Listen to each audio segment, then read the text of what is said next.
Bapa Surgawi, di dalam nama Tuhan Yesus, Tuhan kami berdiri di hadapan Tuhan, menghormati Tuhan Allah kami yang hidup, yang menopang kami dengan kuat kuasa kasih karunia-Nya. Terima kasih Tuhan, terima kasih. Kami percaya Allah bertahta di atas pujian penyembahan kami pada pagi hari ini dan mempersiapkan hati kami untuk menyambut kebenaran firman Tuhan. Hamba berdoa ya Bapa, berkati pemberitaan firman ini baik kami yang mendengar maupun hamba-Mu yang memberitakannya sehingga nama Tuhan dipermuliakan. Terima kasih Bapa Surgawi. Dalam nama Tuhan Yesus kami mengucap syukur dan kami berdoa. Haleluya. Amin. Amin. Puji Tuhan. Mari silakan duduk Bapak Ibu Saudara sekalian. Shalom semuanya. Wow. Saudara diberkati dengan presentasi dari Kersel tadi. Wow, saya tidak sangka-sangka, luar biasa ya. Kita tepuk tangan buat Kersel.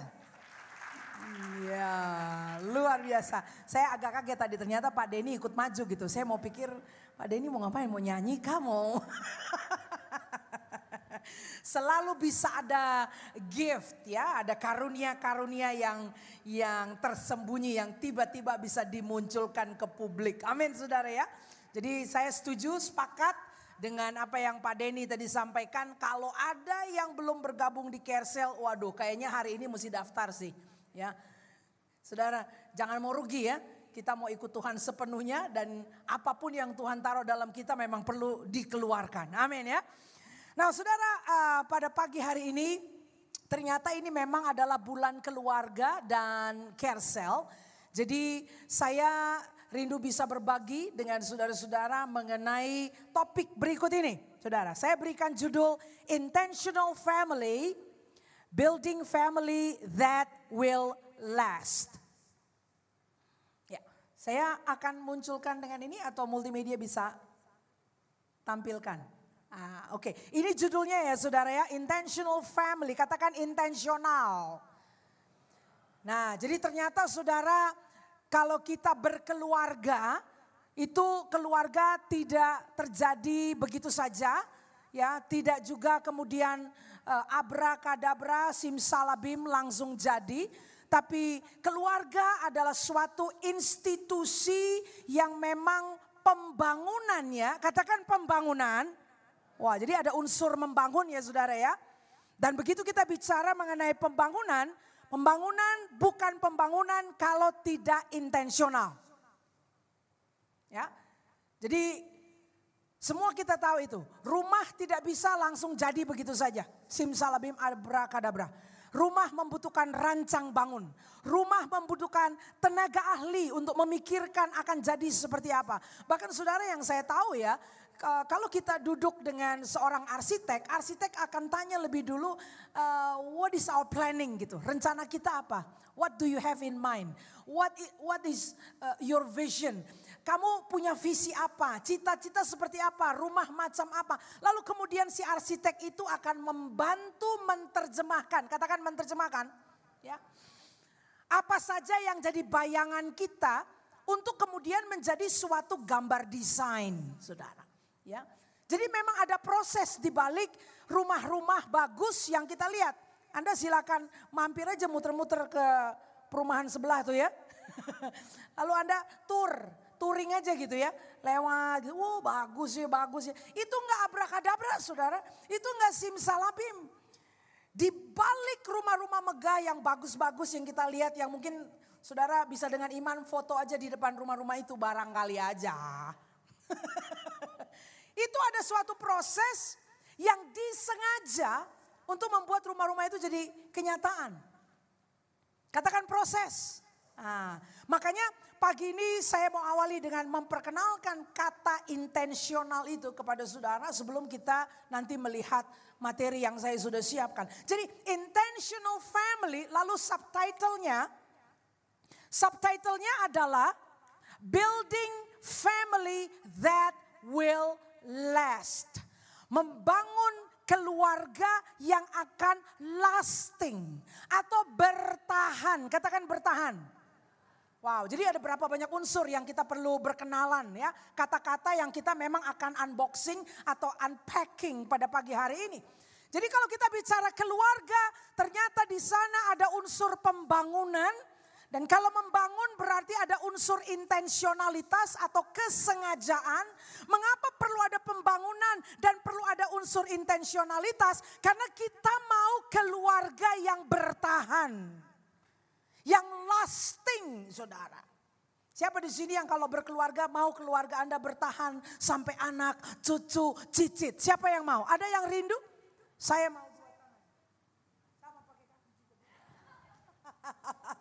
Kita rindu seperti itu, saudara. Karena tidak pernah ada orang, ya saya juga kaunselor pranikah soalnya, saudara. Dan kaunselor yang sudah menikah. Jadi saya ada yang belum menyeberang dan sudah menyeberang Sungai Yordan gitu loh maksudnya. Soalnya kan itu dua golongan yang berbeda, saudara ya. Yang belum menyeberang akan punya mimpi-mimpi. Kalau dulu Hollywood Dream, tapi zaman sekarang mungkin drakor mimpinya, ya. Jadi mimpi-mimpi manis muluk itu belum nyebrang dia.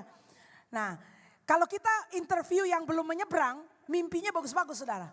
Nah, lain cerita yang udah nyebrang di seberang sono, yang udah di sono. Nah, itu macam-macam.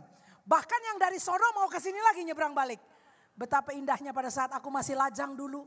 Kalau saja aku masih sendiri. Lain kan impiannya kan? Nah, saudara senyum-senyum, saudara masuk golongan yang mana? Yang sudah menyeberang atau belum menyeberang? Dan saudara, sebanyak apapun kita nasihati golongan muda-mudi yang belum menyeberang, mereka gak percaya sama omongan saudara. Nggak akan percaya. Karena menurut mereka, menikah itu nikmat dan indah luar biasa. Maka saya suka sarankan yang belum menyeberang, menginterview yang sudah nyeberang. Tukar cerita gitu loh. Supaya bisa injek bumi. Kalau di samping saudara ada yang belum menikah, tepuk-tepuk aja bahunya. Tepuk, jangan didorong, tepuk aja. Iya gitu. Jadi ini dua golongan yang berbeda, saudara. Dan sebagai konselor pranikah, kalau ada orang mau menikah, saya udah tanya duluan. Kamu rencana mau menikah berapa tahun? Kaget, suka banyak yang kaget, saudara. Mau nikah berapa tahun kira-kira? Mau lihat ulang tahun pernikahan ke-5, ke-10, 25, perak nih ya. Mau lihat ulang tahun pernikahan ke-50. Wow, 50 tahun sama-sama nih. Jadi maksudnya pastiin aja kalau kamu bangun tidur tiap hari selama 50 tahun kamu masih betah sama wajah yang di samping kamu. Jangan kaget-kaget gitu. 50 tahun loh, bangun tidur, gitu kan. Jadi pastikan saudara, oke gitu maksudnya ya. Ini maksudnya bangun pagi tanpa eyelashes, tanpa rambut sasak. Giginya lengkap semua. Ya. Ya 50 tahun, saya langsung bilang targetnya kalau 50 tahun. Karena ujungnya setelah 50 tahun apa? Sampai maut memisahkan. Jadi membangun rumah tangga yang long lasting. Katakan long lasting. Wow, saya mau tanya sama saudara. Pembangunan yang jangka panjang seperti itu. Kira-kira membutuhkan energi ya. Kekuatan ya. Mesti tahan badai loh saudara loh. Ya, tahan musim-musim kehidupan, betul gak? Berbagai macam up and down and up and down and up and down, benar gak? Long lasting. Jadi itu bukan komitmen jangka pendek saudara. Itu komitmen yang jangka panjang. Saya tanya lagi, siapa di sini yang rindu rumah tangganya jangka panjang seperti itu? Nah kita akan lihat saudara ya, by the way kalau mau punya bangunan yang jangka panjang saudara. Komitmen jangka panjang. Sehingga di sana tidak hanya Anda berdua dan kekasihmu. Tapi rumah yang Anda bangun itu juga menjadi rumah yang cukup aman. Bagi anak-anakmu. And soon bagi anak mantumu. And soon bagi cucu-cucumu. And soon bagi cicit-cicitmu. Tahan badai saudara. Aman. Gak retak. Gak pecah. Gak ambruk. Kira-kira rumah macam apa yang kayak begitu ya? Tahan goncangan. Saya menggambarkan gambaran ini kepada saudara sebelum kita masuk ke materi. Long lasting. Katakan jangka panjang. Dan saudara, by the way, sebelum kita masuk ya. Rumah yang seperti itu mungkin akan membutuhkan rekan-rekan pembangun. Ya. Mungkin akan membutuhkan sesama kawan yang mau gotong royong sama saudara. Yang mau mengupayakan bahkan kalau tanganmu lemah, kalau moodmu udah gak cocok, udah gak mau lagi kerjain, gak mau lagi lanjutkan pembangunan. Anda butuh sesama rekan gotong royong, katakan gotong royong. Yang akan mengangkat tangan Anda dan berkata, ayo kerjakan lagi pembangunannya. Maju lagi Pak, angkut lagi semennya, maju lagi. Benar gak saudara? Nah itu makanya kita mesti ada di Kersel. Ups, ini pariwara berjalan. Saya juga. Jadi memang mesti ada di small group. Itu teman gotong royong saudara. Anda tahu kalau saudara udah gak mood gitu. Coba ngomong sama orang di luaran sana. Malah dikipasin. Udahlah emang juga lo capek lo kayak gitu lo tinggalin aja. Susah kan? Curhat sama orang di luar susah kan? Tapi coba, memang hati kita kan seringkali gak sepenuhnya panas dan berapi-api dan bergelora menyala-nyala atau saudara ya. Ada aja kadang-kadang tadinya apinya obor, habis itu udah kayak lilin ulang tahun. Api juga. Tapi kenapa cintamu sekarang apinya kayak api lilin ulang tahun ya? Bukan kayak obor menyala dulu. Wah, di matamu kulihat. Kejora-kejora, kan gitu waktu pemberkatan. Tapi ada aja kejadian di hidup ini di mana kemudian api kita tidak membara-bara begitu dengan pasangan, betul gak? Semangat kita gak semangat 45 untuk mengupayakan pembangunan rumah tangga kita, bisa kecil. Nah pada saat itu saudara, kau akan tahu, you need sister and brothers in the Lord. Makanya pilihan Anda berjemaat di satu gereja itu penting sekali. Gak main-main, zaman sekarang ini. Pilihan Anda siapa kawan-kawan Kristenmu, your brothers arm in arm, itu penting sekali, gak main-main.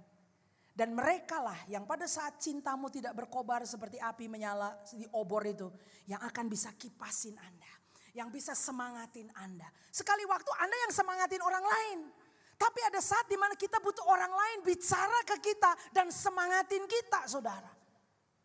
Kita gak butuh orang lain gosip sama kita. Kita gak butuh orang bilang udah tinggalin aja laki lu tuh emang susah kayak sayur.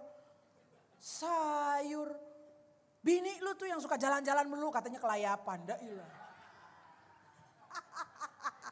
Lu emang tuh. Kita gak butuh orang ngomong begitu saudara. Makanya perlu brothers and sisters in the Lord. Yang kalau bicara. Kemarin saya baru bahas dengan small group saya. Kata-katanya itu digarami. Itu hanya ada dalam terjemahan bahasa Inggris. Kalau bahasa Indonesia bilang kata-katanya tidak hambar. Bahasa Inggrisnya kata-katanya the words itu spoken seasoned with salt. Itu kata-kata kebenaran. Itu yang akan membangkitkan kita. Semangat lagi melanjutkan pekerjaan yang kita sudah komit di altar waktu pemberkatan perkawinan. Jadi rumah tangganya gak bubar jalan di tengah jalan saudara. Cuma gara-gara ada PHK. Cuma gara-gara ekonomi lagi susah. Dagangan gak laku. Itu gak bubar jalan. Gak bubar jalan karena ada tersinggung sedikit. Ya emosional sedikit. Gak pecah saudara. Apa yang kita komitkan di altar perkawinan akan long lasting. Kita bisa mewarisi kesetiaan kepada anak, cucu, kita. Anak-anak gak traumatis untuk menikah. Sudah tahu generasi muda sekarang traumatis sama yang namanya perkawinan? Jadi ada yang bilang udahlah gak butuh menikah lah, kita kumpul-kumpul aja. Kumpul apa? Gak mau menikah katanya rempong.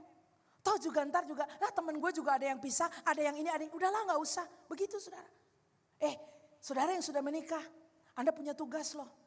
Anda harus membuat suatu kesaksian yang ilahi bagi generasi muda kita saat ini. Untuk mereka tidak traumatis dengan lembaga yang namanya perkawinan. Dan paralel dengan itu adalah lembaga yang namanya gereja. Ya, karena ini semua saling terkait gitu. Waduh ini perkenalan aja panjang nanti gimana nih saudara. Wow, udah kita lihat aja nih materi ya.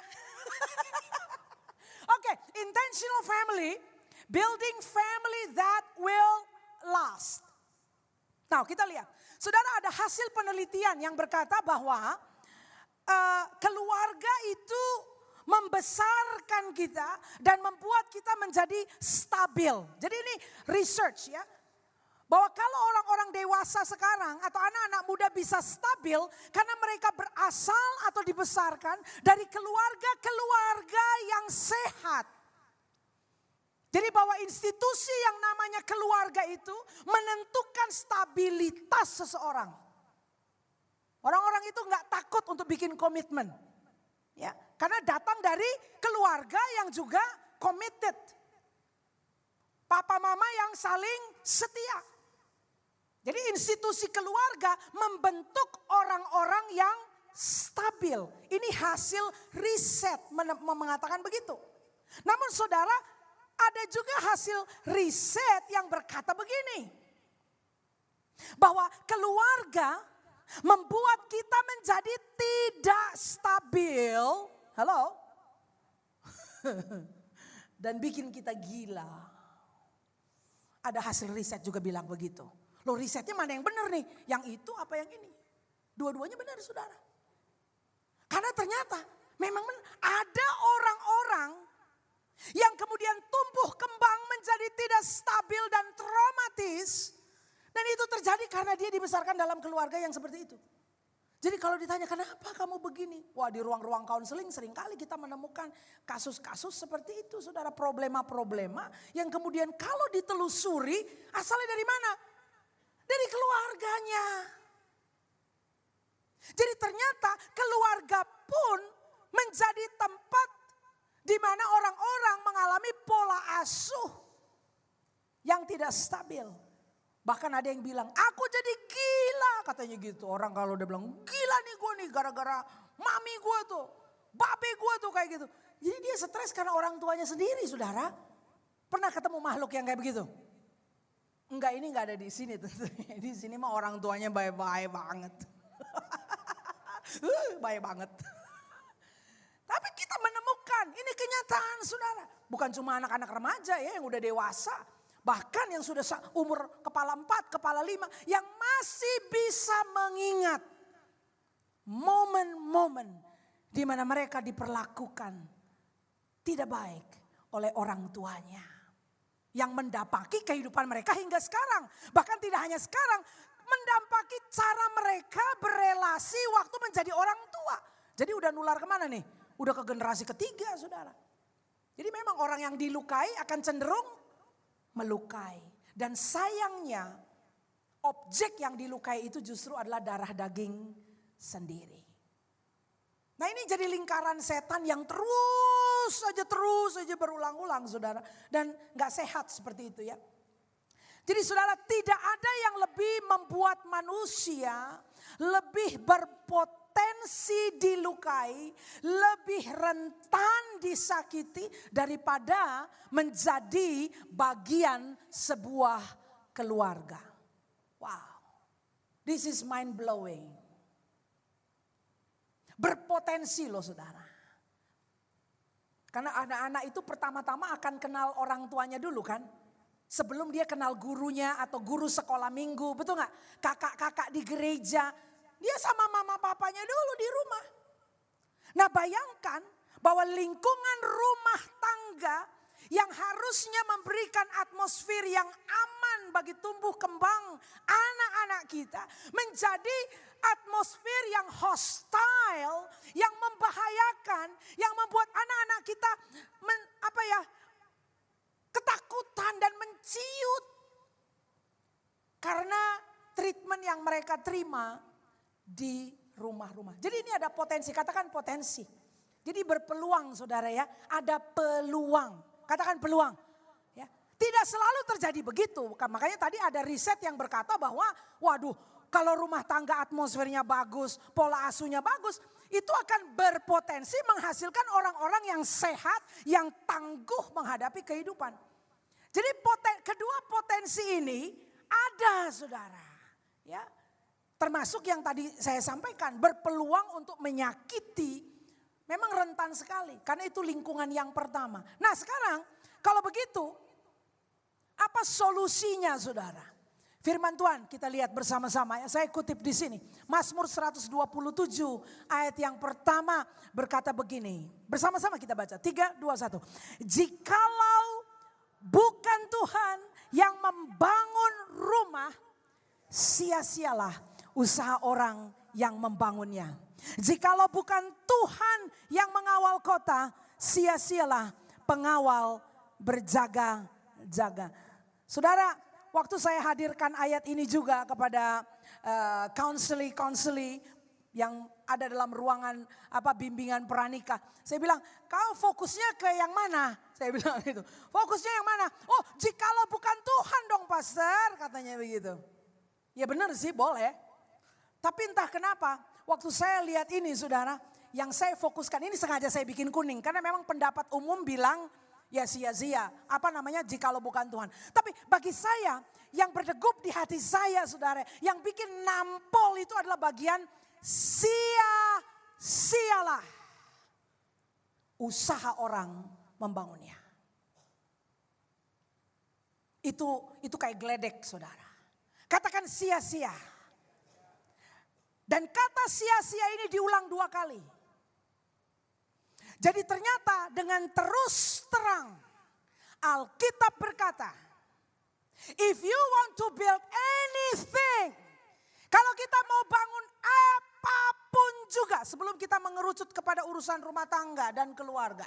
If you want to build anything in your life, kalau kita mau bangun apapun juga dalam hidup kita, if you want that building to last long, kalau kita mau apa yang kita bangun itu bisa tahan lama, tahan cuaca, tahan gejolak politik dan ekonomi. Kalau kita mau bangun apapun juga, pelayanan, gereja, relasi, usaha dagang, apapun juga. Pastikan Tuhan ada di situ. Karena jikalau bukan Tuhan, ini diulang juga 2 kali. Jikalau bukan Tuhan, maka sia-sia usaha orang membangunnya. Wow, saudara. Ini terus terang Alkitab berkata. Dah banyak sekali anak-anak muda bilang, masa sia-sia. Ya kan anak muda suka begitu kan, mana gitu. Jadi suka dijajal saudara. Ada tuh yang tambeng-tambeng begitu tuh. Dijajal dulu, mana? Terus mamanya udah nasihatin, iya enggak gitu. Mama kuno. Nah dijajal. Karena belum kena batunya dia. Siapa di sini yang udah pernah kena batunya dan agak benjol-benjol? Saudara memulai bangun rumah tangga, modalnya cinta. I love you. Nanti bentar lagi nih ada film dirilis. Temennya Bro Monty juga yang akan ngerilis. Ernest Prakasa sama istrinya yang nulis naskahnya. Nulisnya jatuh cinta seperti drama-drama Korea katanya. Bentar lagi lilis. Saudara boleh ajak aja gebetannya nonton. Kayak apa sih kalau jatuh cinta kayak drama Korea? Ini bukan promosi ya. Tapi kan seakan-akan semua arahnya pandangannya ke sana gitu. Jadi modalnya udah cinta kok ma. Aku cinta kok sama dia. Aku sayang kok sama dia. Tambeng. Ini Alkitab bilang. Jikalau bukan Tuhan. Itu akan ujungnya sia-sia.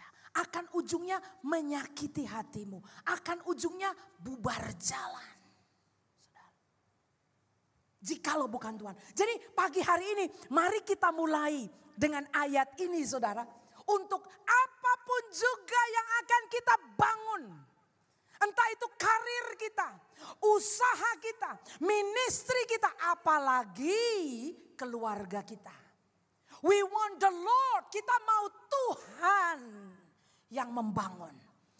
Udah juga kan kalau rumah tangga itu, ini saya pakai gambar rancangan saudara, ini mestinya blueprint ya belakang ini. Udah juga arsitek dari rumah tangga itu dan keluarga dan cetak birunya, konsep ide awalnya datangnya dari siapa? Tuhan. Kejadian Kejadian pasal 2, Tuhan yang memikirkan, tidak baik seorang manusia itu sendiri saja. Benar gak? Lalu Tuhan bikin pasangannya. Saya pernah berbagi sama Ezer community di sini, the ladies, bagaimana Ezer Connect Do itu terjadi. Tuhan bikin pasangannya. Jadi Tuhan yang punya ide untuk rumah tangga, untuk keluarga. Itu bukan idenya Hollywood, Bollywood, drakor, bukan ya saudara ya. Tuhan kita baik, dia punya rencana berkeluarga. Jadi kalau ujung-ujungnya zaman sekarang, ya kasus tingkat perceraian di DKI Jakarta itu cukup tinggi, saudara. Saya pernah gali ya wilayah-wilayah Jakarta Utara, Selatan, Barat, Timur, Pusat, bahkan sampai Kepulauan Seribu. Itu berapa banyak sih orang bercerai? Itu mengerikan tingkat perceraian, tinggi sekali, saudara. Ya entah itu ada di di pengadilan negeri, ya atau di kantor agama, itu ada banyak perceraian. Tapi itu tidak mengurangi niat orang menikah gitu. Benar gak sih saudara? Jadilah bedanya tadi saya bilang yang belum nyebrang yang ada di sini nih sama yang udah nyebrang di sono. Yang di sono pada banyak yang cerai, yang di sini menggebu-gebu mau menikah. Padahal pernikahan itu adalah ide Tuhan. Katakan ide Tuhan. Ya, keluarga itu idenya Tuhan. Masa sih Tuhan yang punya ide? Dan segala yang baik itu datangnya dari Tuhan. Benar ya? Masa Tuhan punya ide bagus sekali. Lalu waktu kita mewujudkan pembangunannya. Tiba-tiba dalam rumah tangga ada cakar-cakaran. Tiba-tiba ada piring terbang. Ya kan? Ada suara gak tahu kenceng banget. Orang berantem. Lalu perang dingin. Suaminya tidur di sofa. Istrinya tidur di dalam banting pintu. Loh kok jadi begitu ya? Padahal ide dasarnya mulainya dari Tuhan. Saudara tahu kenapa begitu? Karena pribadi yang punya ide perkawinan disingkirkan. Sekarang aku mau kerjain sendiri. Kacau gak kayak gitu saudara? Saudara pernah bilang, oke, arsitek saya mau bangun rumah lalu dikasih gambar biru. Abis itu Anda gak kontak-kontak dia lagi. Anda rebut gambarannya, gue mau bikin sendiri aja. Kacau gak saudara jadinya? Gak pernah dikonsultasi lagi arsiteknya. Kacau gak? Kira-kira itulah yang terjadi sama banyak orang mau menikah tanpa Tuhan. Makanya Alkitab bilang, jikalau bukan Tuhan yang membangun rumah, sia-sialah usaha orang membangunnya. Nah, sekarang dalam proses pembangunan saudara, kita lihat dua gambar ini. Saudara, ada gambar rumah, ya rumah kuno, rumah yang sudah ditinggalkan bertahun-tahun, yang sudah hancur, gak layak huni. Lalu kemudian suatu gambaran rumah yang bagus sekali, yang bersih dan kokoh. Nah, kira-kira banyak orang Kristen, banyak kita yang mau memulai membangun keluarga, kita membayangkan rumah impian atau bangunan keluarga impian, saudara. Tapi kita tidak sadar bahwa kita pun adalah produk, katakan produk, dari rumah tangga orang tua kita. Betul ya? Semua kan anak muda gitu. Mau menikah, lagi pacaran, aduh bener-bener itu paling gak. Orang yang lagi jatuh cinta akan susah untuk dinasehati, saudara. Kebanyakan sih begitu. Saya tahu anak muda di OHCC sih semuanya mau terima nasihat. Tapi di banyak tempat yang lain, saudara, waduh itu masuk kuping kiri keluar kuping kanan, beneran. Jadi banyak anak muda gak sadar, memang betul kamu mau bangun rumah tangga sama si A. Kamu cinta sama dia. Tapi tidakkah kau tahu bahwa rancangan yang indah ini yang kamu bayangkan, ya, yang kalian berdua impikan, itu hanya bisa terwujud kalau kamu menyadari titik start kamu membangun dari mana. Kita masing-masing adalah produk dari rumah tangga orang tua kita. Tadi saya katakan kan bahwa keluarga itu berpotensi menjadi tempat yang melukai kita. Betul? Di mana kita kemudian jadi traumatis. Ada banyak anak-anak muda kayak gitu dan orang-orang tua juga yang masih bisa mengingat-ingat kejadian-kejadian yang mereka alami di keluarga masing-masing. Jadi kita perlu melek saudara bahwa ternyata kita pun tidak dari titik nol. Kita datang dari suatu pola asuh, dari suatu keluarga. Kita mewarisi banyak hal dari keluarga asal kita. Nah saudara, Alkitab berkata, ini ayat firman Tuhan. Kita baca lagi bersama-sama di Yesaya pasal 61 ayat yang keempat. Mari baca bersama-sama jemaat Tuhan. 3, 2, 1. Mereka akan membangun reruntuhan yang sudah berabad-abad dan akan mendirikan kembali tempat-tempat yang sejak dahulu menjadi sunyi. Mereka akan membaharui kota-kota yang runtuh, tempat-tempat yang telah turun-temurun menjadi sunyi. Saudara, ada 3 kata kerja di situ. Kata kerja aktif ini. Yang dituliskan, dicatat oleh Nabi Yesaya, saudara. Ada membangun, lalu mendirikan kembali, membaharui. Sebetulnya kalau dalam terjemahan bahasa Inggris itu lebih tepat, saudara. Bahasa Indonesia dikatakan mereka akan membangun. It is as if you are the first one over there. Sepertinya kitalah orang pertama yang baru mau mulai mengusahakan pembangunan dari sesuatu yang tidak pernah ada sebelumnya. Ya kan begitu. Tapi kalau bahasa Inggrisnya itu dibilang gini, they will rebuild. Jadi ada re-nya, rebuild. Artinya jadi mestinya terjemahannya mereka akan membangun kembali. Mereka akan mendirikan kembali, ini tepat. They will renew, restore. Mereka akan membaharui. Jadi ada suatu proses kerja aktif yang akan terjadi di suatu areal di mana sebelumnya ada reruntuhan yang sudah berabad-abad. Saudara bisa mendapat gambaran ini? Ada reruntuhan yang sudah berabad-abad. Hello? Ada reruntuhan yang sudah dari turun-temurun. Kalau orang ditanya, kenapa kamu begitu suka marah-marah? Ya emang udah dari sononya, mami papi aku juga suka marah-marah. Seakan-akan alasan kayak gitu bikin saudara bisa lolos gitu aja. Terus kenapa kalau mama papamu marah-marah, kamu boleh marah-marah gitu loh. Lu kalau kerja ya, nggak bisa loh kamu tuh teliti, tekun kerja. Selalu ada loncat-loncat, pindah-pindah terus. Biarin aja. Nggak taunya emang keluarga dia kayak gitu, nggak bisa komit saudara. Nggak bisa setia. Ada orang kawin cerai atau selingkuh. Macam-macam ya. Katakan reruntuhan. Nah ini kita perlu berhitung. Makanya tadi judulnya saya bilang intentional. Building the family that we lost itu intentional. Nggak bisa abrakadabra saudara. Nggak bisa modalnya I love you, you love me. Apa love? Kita mesti berhitung. You count the cost. Hello? You count the cost. Karena kita mau long lasting. Kita mau membangun suatu bangunan yang gak ambruk di tengah jalan. Ya ampun anak-anak masih usia 5 tahun, 3 tahun. Lalu ada yang baby masih cilik-cilik. Rumah tangganya ambruk. Ketimpa tuh anak-anak. Oh mungkin gak ketimpa bangunan secara fisik saudara. Tapi mama papa hatinya udah dingin. Masing-masing punya kawan-kawannya sendiri. Kesian atapnya hancur di atas anak-anak masih kecil.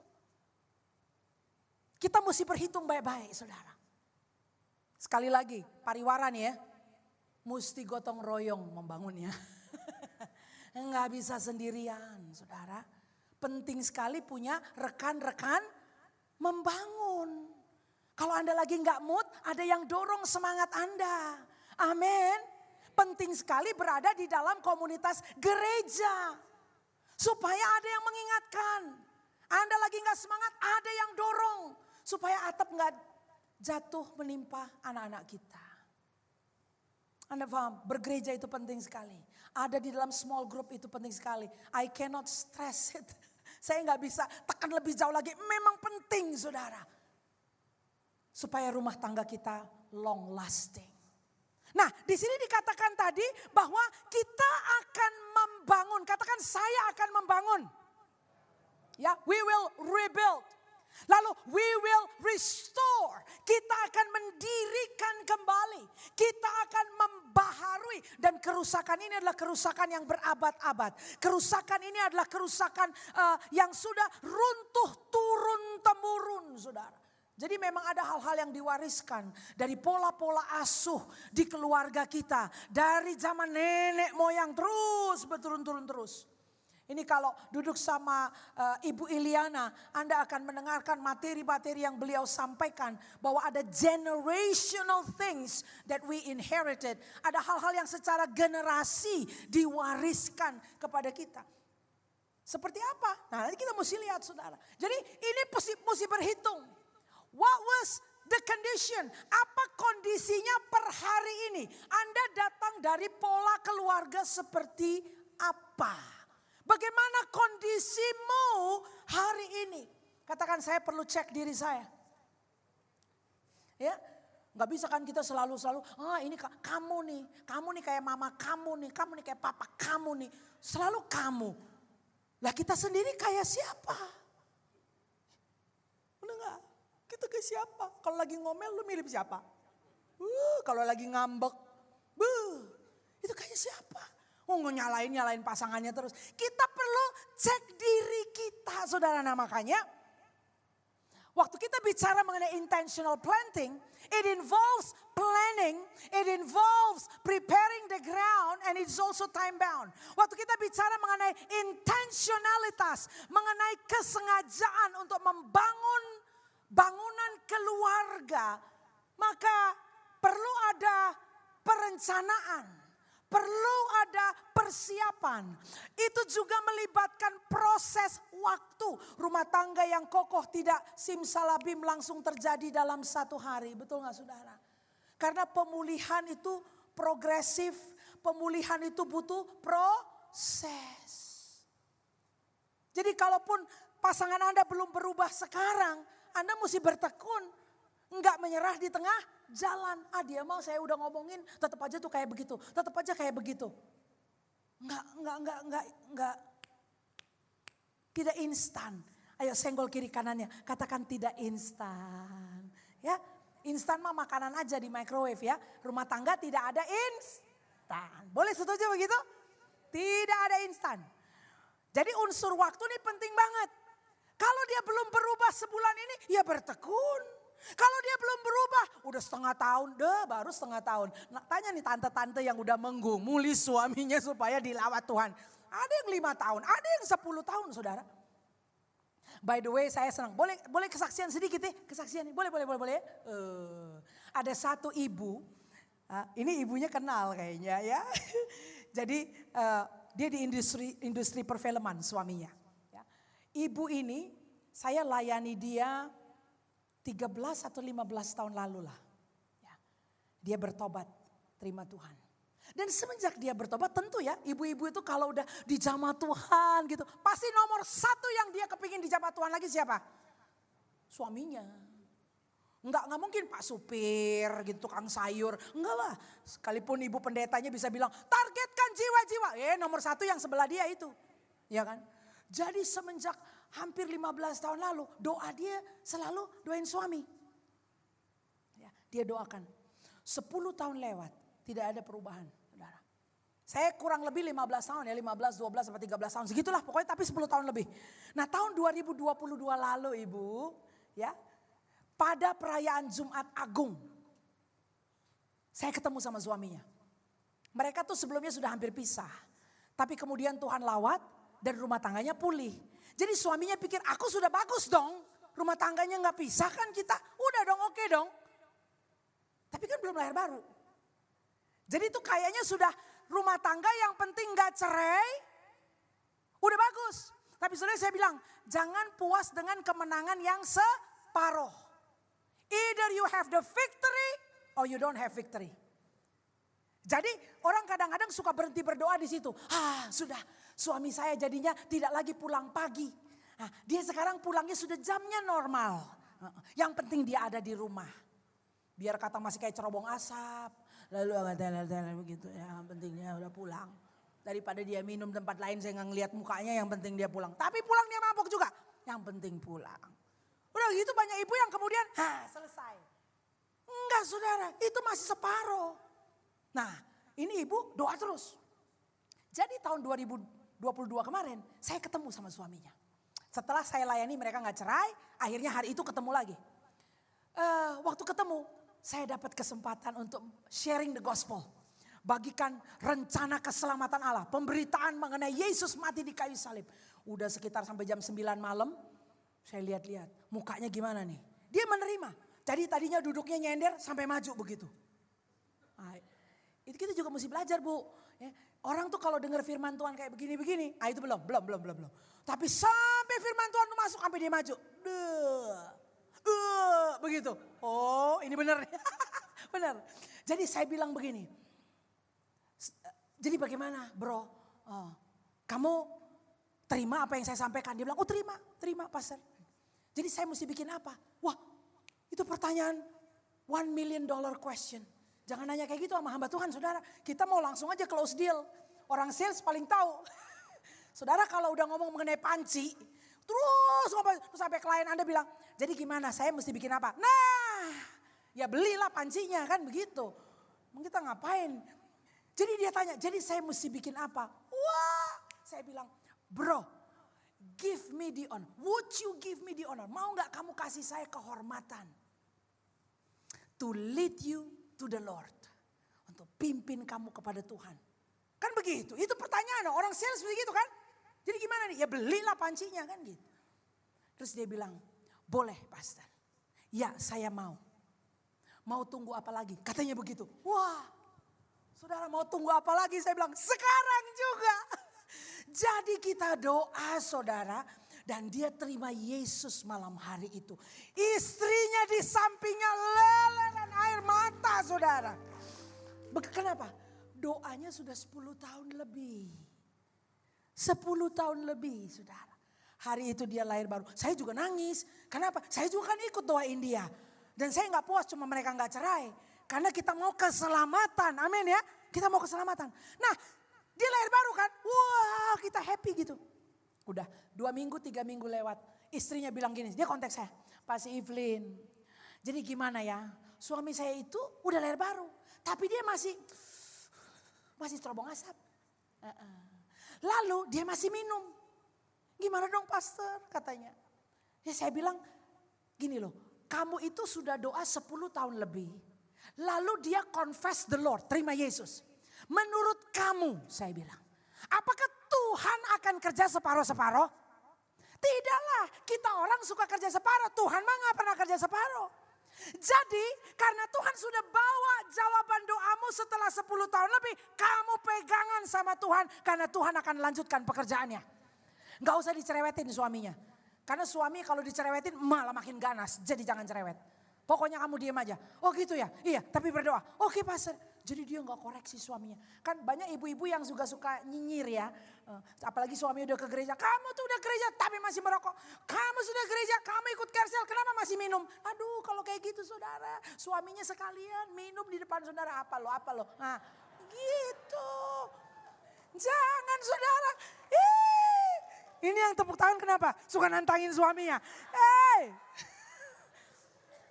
Jangan digituin orang laki, gak bisa digituin saudara. Saudara ngancem-ngancem begitu dia tuang di depan saudara. Ayo apa lo.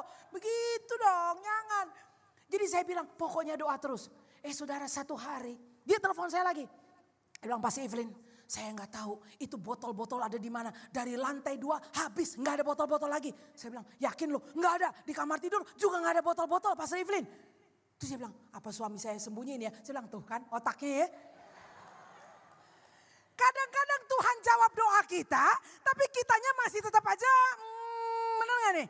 Saya bilang udah yakin, dia berhenti tuh, dia udah gak minum lagi. Iya, tapi kok aku gak bisa ketemu botolnya? Emang kenapa sih mesti kamu ketemu botolnya? Aduh. Nanti Bu kalau ketemu orangnya Bu ya colek aja dia tuh, itu ibu tuh. Jadi gak ketemu botol. Berarti di rumah bersih dari botol-botol alkohol. Nah dia senang. Tapi jangan-jangan dia minumnya di lokasi syuting. Tuh kan, emang ya?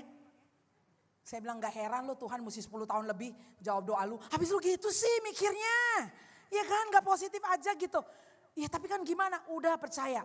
Saudara tahu, di lokasi syuting dia juga gak minum. Kemarin, sekarang dia by the way ibu sudah ikut sekolah Alkitab bareng sama saya. Ini orang ini yang udah 10 tahun lebih. Jadi ibu-ibu ya ini menguatkan semangat saudara. Kalau doa udah 10 tahun lebih jangan-jangan nanti itu waktu dia bertobat Anda kalah cepat. Dia satu kelas sama saya sekarang, sekolah teologi. Nah, kemarin dia diminta bersaksi sama dosen. Dia bilang begini, apa peran serta Anda di industri perfilman?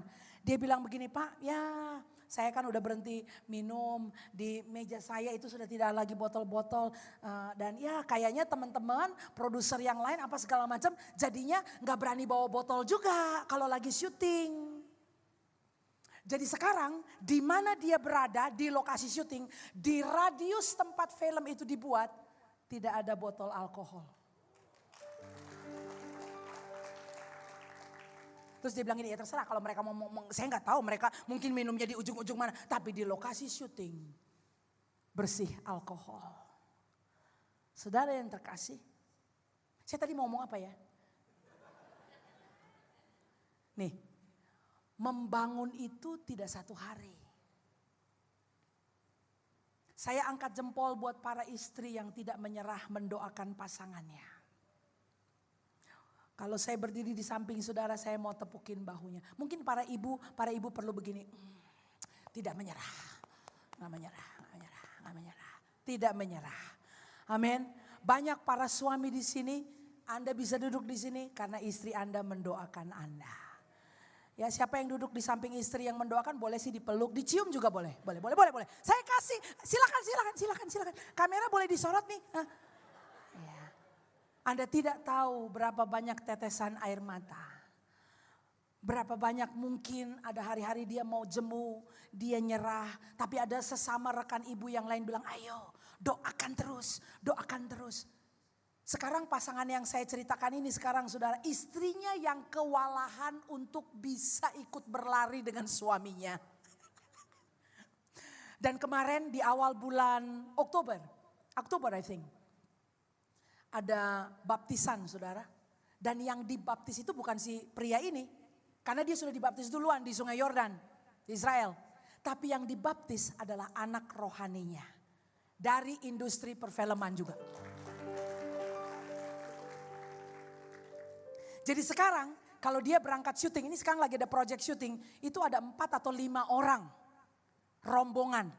Jadi kemarin di perkuliahan dia bilang, oh kalau begitu Bapak menggembalakan dong di industri film. Dia bilang, enggak gembala saya Pastor Evelyn. Saya enggak gembala, oh saya buka mikrofon. Saya bilang, oh iya lu gembala.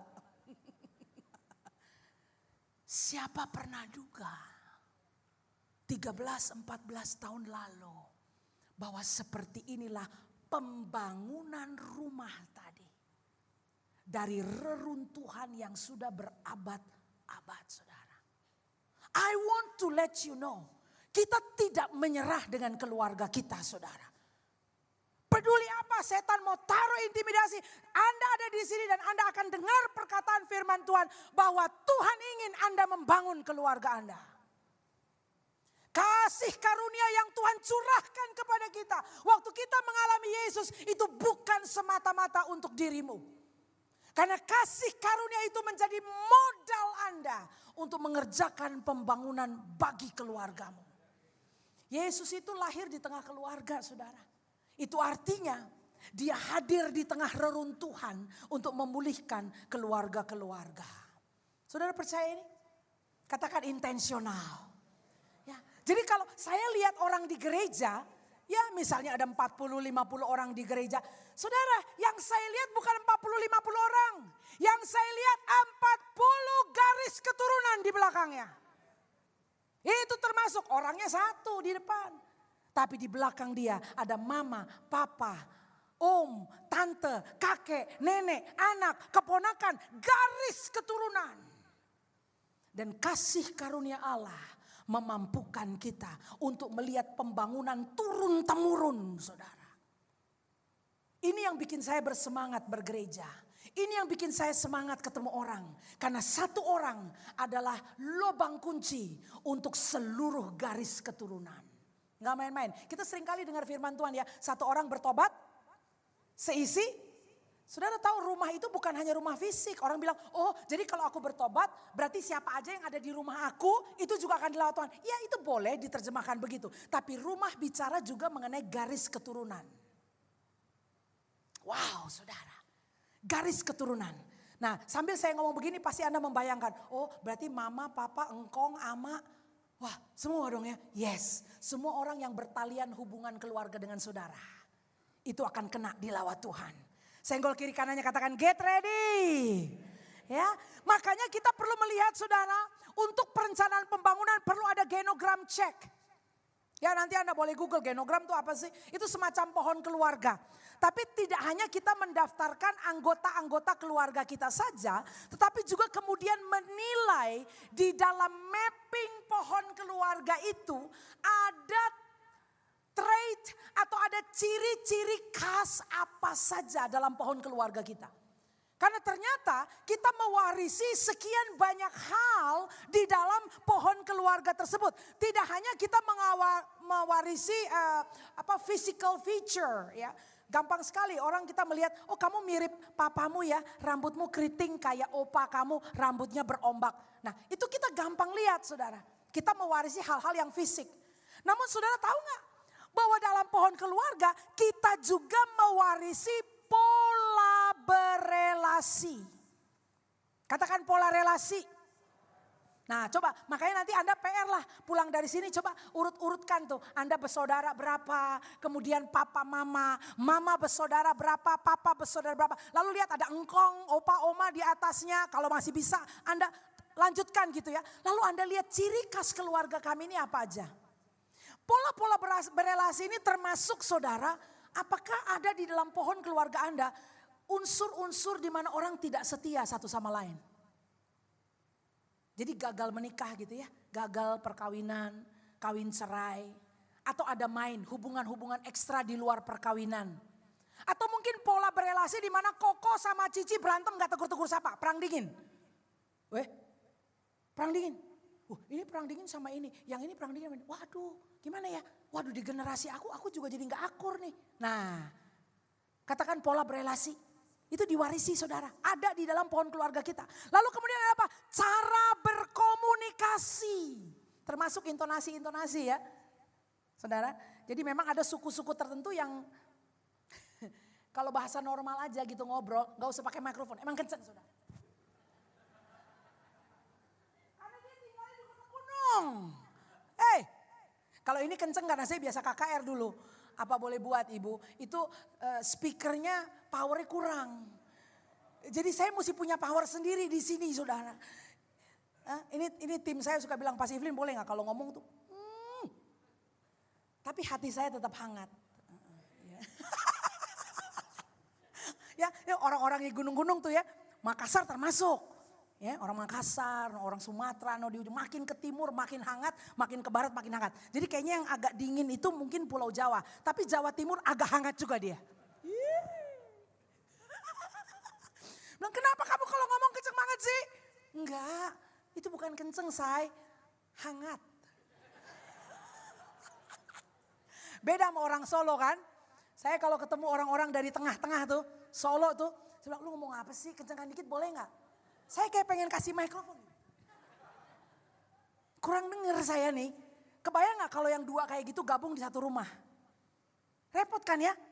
Karena yang biasa keras akan kemudian disalah mengerti sama yang halus-halus itu. Dia akan bilang, kamu nih tiap hari ngomel mulu. Dia bilang, aku gak pernah ngomel. Emang dari sononya kita kalau ngobrol emang hangat.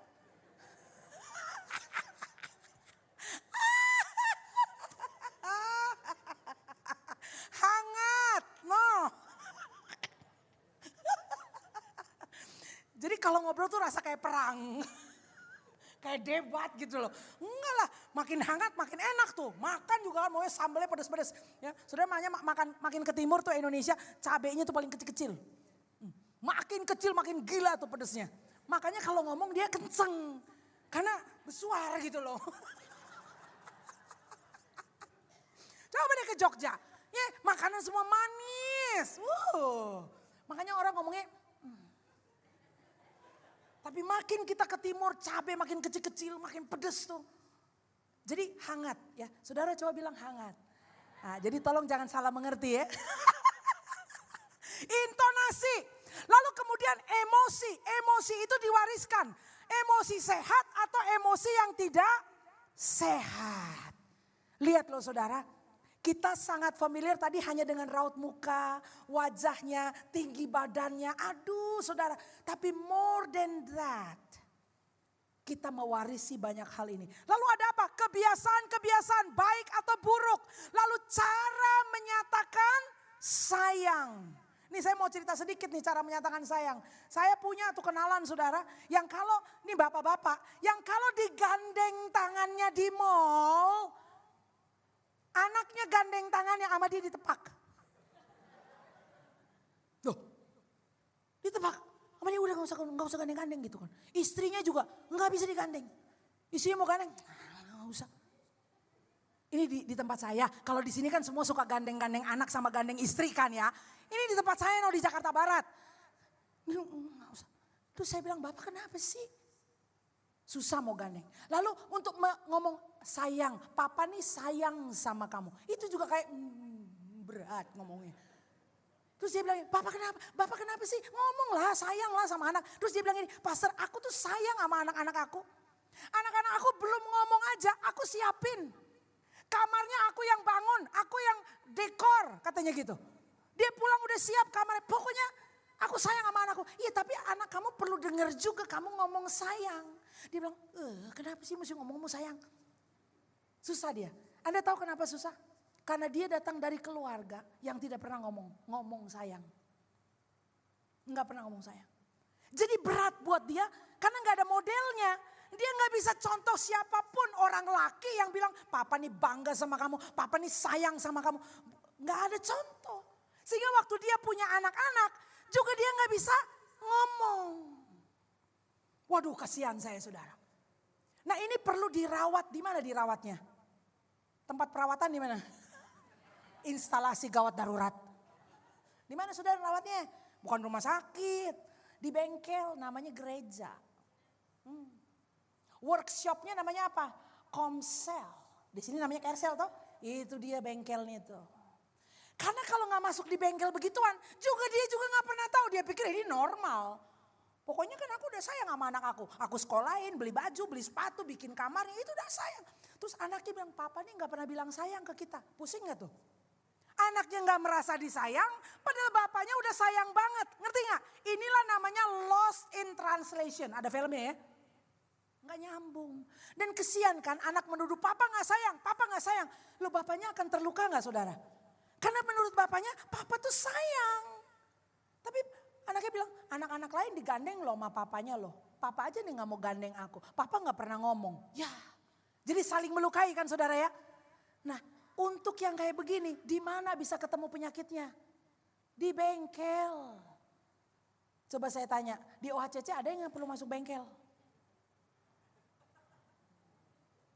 Saudara jangan bilang, aku sih mau masuk bengkelnya Pak Denny mau. Tapi kalau mesti berdiri di panggung nyanyi kayak tadi, I belum sanggup. Kita tepuk tangan buat yang tadi tuh, Rayon C itu tadi tuh. Saya bilang, aduh kalau yang gitu mak tampil di depan, aduh I bisa meleleh Pak, I gak sanggup. Tapi kalau ke Kersel boleh lah, ya udah kita sambut di Kersel ya. Iya, Anda masuk bengkel. Baru ketahuan lo aneh lo ya bro, aneh lo mesti belajar ngomong. Nah itu nanti akan ada gotong royong. Sesama teman di Kersel akan mengingatkan. Atau bahkan Anda bisa jadi lihat, karena kan gak pernah lihat di keluarga sendiri. Anda akan lihat, oh jadi papa begitu. Karena ada bapak yang bisa ngomong sayang. Ada bapak yang hangat sama anaknya suka meluk. Anda jadi, oh bisa yang coba deh aku coba di rumah. Betul gak saudara? Ini bapak yang saya bilang ini sekarang berubah. Dia sudah mulai ada perubahan saudara. Bayangkan dari nenek moyang keturunan modelnya kayak begitu. Pada generasi dia mulai ada perbedaan. Anak perempuannya udah bisa gandengan sama dia. Awalnya itu kalau masuk ke toko tuh bareng-bareng berdua bisa gak ngomong. Gak ngomong. Mau belanja tuh bisa gak ngomong. Ya udah pokoknya dia di situ dia siapin kartu. Kartu kan buat bayar gesek. Udah nanti dia tungguin anaknya. Itu. Sekarang udah bisa ngobrol saudara. Kenapa? Masuk gimana? Sudah kita close the deal. Masuk bengkel ya. Saudara kalau masuk bengkel hari ini. Saya bisa dapat poin yang bagus dari Bapak Gembala. Ya karena emang kita nggak bisa, jujur aja. Kalau nggak pernah tahu yang mana, di dalam keluarga Tuhanlah kita bisa saling melihat, saling belajar, saudara. Ada hal-hal kebenaran yang kita bisa ajarkan dari mimbar itu ada, tapi tidak semuanya dari mimbar. Tidak semuanya. Akan jauh lebih banyak waktu Anda berada di tengah komunitas, saling menguatkan, saling menolong, saling belajar. Nah, saudara, saya tutup dengan ini. Ada kejadian di Bukit Tengkorak, kita tahu itu Golgota, saudara ya. Di Markus 15 ayat 31. Dengan singkat saya mau tutup dengan ini buat pengertian kita hari ini. Pada jam 3 dikatakan berserulah Yesus dengan suara nyaring. Eloi, Eloi, lama sabachthani. Yang berarti Allahku, Allahku, mengapa engkau meninggalkan aku. Saudara pernah dengar ayat ini? Saudara, saya temukan dalam pembelajaran Alkitab bahwa ternyata perkataan Yesus di kayu salib itu adalah suatu mazmur yang dikutip oleh Yesus dan tercatat di Mazmur 22 ayat yang kedua. Jadi bisa saja waktu Yesus tergantung di kayu salib, dia mengingat-ingat dan mengenang tulisan Mazmur 22. Karena sebagai orang Yahudi, memang semua anak-anak itu dari kecil sudah diminta menghafalkan firman Tuhan, perjanjian lama. Khususnya kitab Taurat ya saudara. Nah jadi waktu dia berkata Eloi oleh lama sabachthani, Allahku mengapa engkau meninggalkan aku. Itu adalah kutipan kecil dari seluruh Mazmur pasal yang ke-22. Nanti di rumah Anda bisa lihat Mazmur 22 itu isinya tentang apa. Tentu saja Mazmur 22 dicatat sebelum Mazmur 23 yang isinya adalah Tuhan adalah gembalaku, takkan kekurangan aku. Itu urut-urutannya, betul ya? Dalam Mazmur 22 di situ ada nubuat mengenai apa saja yang Yesus akan lalui. Pada saat dia menghadapi kematiannya. Di tahap-tahap akhir penyelesaian amanat yang diamanatkan oleh Bapa kepadanya. Saudara di atas kayu salib itu saudara. Dalam penderitaan dengan darah yang membasahi tubuhnya. Yesus memikirkan keluarganya. Saudara tahu ya bahwa di atas kayu salib. Salah satu dari 7 kalimat di salib adalah Yesus berkata. Ibu ini adalah anakmu. Ya, dia menyerahkan pemeliharaan atas ibunya kepada murid yang dia kasih. Betul ya? Itu terjadi. Dan itu momen itu dicatat oleh Alkitab. Itu terjadi pada desahan-desahan nafas terakhir Yesus dalam penderitaan yang luar biasa. Saudara, hari ini saya mau bilang, kita memang perlu fokus pada salib dan melihat betapa Yesus menderita di sana. Tapi di sisi lain kita juga melihat bahwa apa yang Yesus lalui di kayu salib dalam penderitaan dan curahan darah yang amat sangat itu membuat dia mampu berpikir dengan crystal clear. Wow, ini luar biasa. Ini terjadi di atas kayu salib, saudara. Bahwa dalam momen penderitaan yang amat sangat, kok bisa-bisanya saudara, di tengah pengkhianatan orang-orang, pelecehan orang-orang, dalam kondisi terpuruk detik-detik maut saudara. Dia masih bisa mikir, ibuku ini akan dilanjutkan pemeliharaannya oleh muridku. Komitmen pemeliharaan masih bisa dilakukan dalam momen yang paling menderita. Saya mau tanya berapa banyak saudara di sini yang berkata, keluarga saya tuh Pastor Evelyn udah amsyong. Itu mah keluarga udah mati. Gak ada kehidupan di sana. Enggak mungkin lagi ada pemulihan. Atau saudara teringat keluarga saudara-saudaramu, relatif Anda, sanak familiar. Aduh keluarganya om saya itu udah kacau sekali. Tapi saudara tahu, waktu kita ngomong salib Yesus, perkara yang mustahil bisa terjadi saudara. Dengan pikiran yang masih jernih, Yesus bisa mengatur pemeliharaan.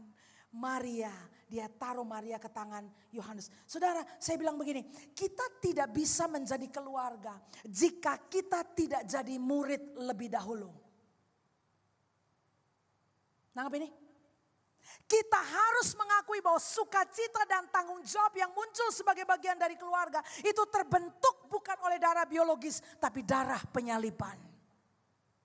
Kalau kita menerima darah penyalipan Yesus Kristus, maka di tengah tekanan penderitaan, di tengah kelihatannya mustahil terjadi mujizat, saudara akan ditolong Tuhan untuk tetap berpikir jernih dengan keputusan-keputusan yang jernih yang Anda bisa ambil yang menyangkut kesejahteraan keluarga Anda.